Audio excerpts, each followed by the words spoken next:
Embarking on its 10th anniversary season, the Orbit Robotics Team is finding success with a program outside of the school-based model. Instead, it's community-based, which means the team can attract students from any school, city, or town to strengthen its roster, a trend which is gaining popularity according to the team's lead mentor.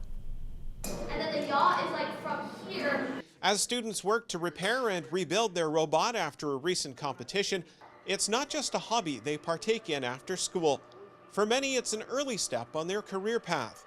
There are 49 students on this year's first robotics competition team. While the team's lead mentor shared that they're still the only community-based team within Halton, George Chisholm says the model is becoming more popular.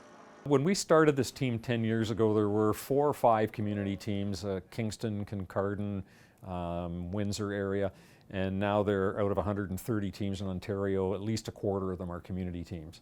Of course, there are upsides and downsides to this approach. On the plus side, Chisholm says students have time to join other extracurricular activities after school and then attend robotics in the evening, and mentors have more time to get there after work.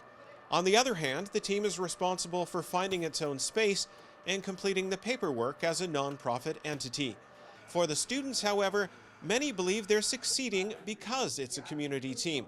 Whether they're on the design, build, programming, or business sub-teams, it's all an exciting learning experience.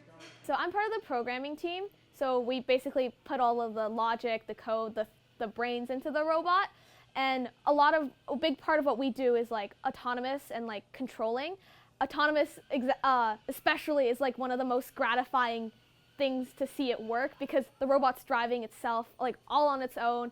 Many of the things they're learning have real-life applications, such as PID, which is proportional integral derivative, something that gets applied to a motor so that it doesn't break itself and moves in the most efficient way, according to one of the students.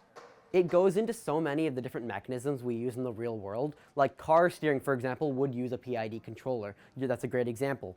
Some more mechanisms are automated facilities where there are robotic arms. All of those motors would use PID controllers in order to tune them for accuracy.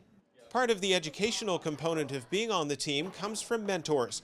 Former Orbit team member Emma Van Slack comes back to help out around her university class schedule.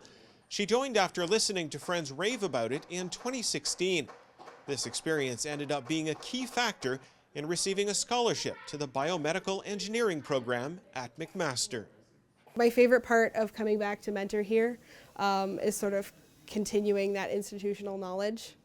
So all of the things that I learned in first, obviously you make sure to pass on, but even just some perspective outside of high school and outside of sort of the limited applications that they have here.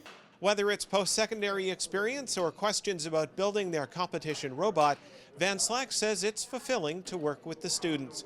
Both Abimanu and Ruby have got their future sights set on studying in a mechatronics engineering program. For now, though, there's another first robotics competition just around the corner. Jason Trout for Halton News in Oakville.